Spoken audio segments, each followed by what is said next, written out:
الله صلى الله عليه وسلم يقول والله إني لأستغفر الله وأتوب إليه في اليوم أكثر من 70 مرة. رواه البخاري رحمه الله. وعن الأغر بن يسار المزني رضي الله عنه قال قال رسول الله صلى الله عليه وسلم يا أيها الناس توبوا إلى الله واستغفروه فإني أتوب في اليوم 100 مرة. رواه مسلم رحمه الله. وعن أبي هريرة رضي الله عنه قال قال رسول الله صلى الله عليه وسلم من تاب قبل أن تطلع الشمس من مغربها تاب الله عليه. رواه مسلم رحمه الله. وعن أبي عبد الله عبد الرحمن بن عمرو بن الخطاب رضي الله عنه ما عن النبي صلى الله عليه وسلم قال إن الله عز يقبل التوبة في العبد ما لم يفرق. رواه الترمذي رحمه الله وقال حديث حسن. السلام عليكم ورحمة الله. ما شاء الله। ধন্যবাদ ভাই মোহাম্মদ আব্দুল্লাহকে তার সুন্দর সুরে হাদিস পরিবেশনার জন্য। এই ভাই আপনি উঠতেছেন কেন? আপনি উঠতেছেন কেন?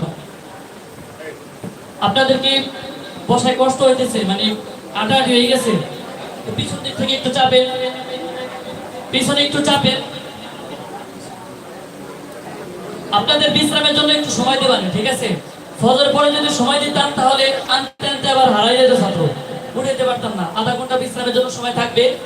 ফজর পরে দিলে ওইভাবে ঘুমিয়ে যেতেন, আধা ঘন্টা পরে আনতে পারতাম না। বুঝে আসছে? অল্প কিছুক্ষণ সময় লাগবে। আর পিছন দিক থেকে একটু চাইবে, সরে সরে বসেন, একটু জায়গা নিয়ে বসেন, একটু জায়গা নিয়ে বসেন। এখানে বসতে পারতেছেন না। এই আমি আব্দুল্লাহ চাপো, একটু পিছন দিক থেকে চাপো। এই জন বিষয় শুনেই না কথা, চাপো একটু, চাপো চাপো একটু, চাপো একটু, চাপো। সামনে বসতে পারতেছে না। এই ভাই সব ভিডিও করো না।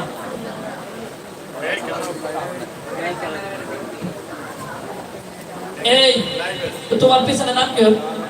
রিফাতের সাইডে পিছনে জায়গা আছে না? দিল পিছনে চাপো, একটু পিছনে চাপো, সামনে বসতে পারতেছে না।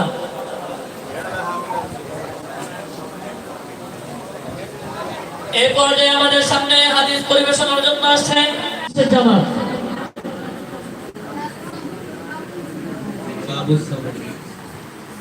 السلام عليكم ورحمة الله وبركاته.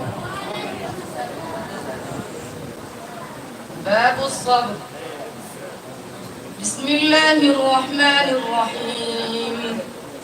وعن أبي هريرة رضي الله عنه أن رسول الله صلى الله عليه وسلم قال يقول الله تعالى ما لعبد المؤمن عندي جزاء إذا قبضت صفيه من أهل الدنيا ثم احتسبه إلا الجنة. رواه البخاري. وعن أنس رضي الله عنه قال سمعت رسول الله صلى الله عليه وسلم يقول إن الله عز وجل قال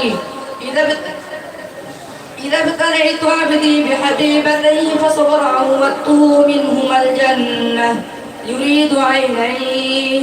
رواه البخاري.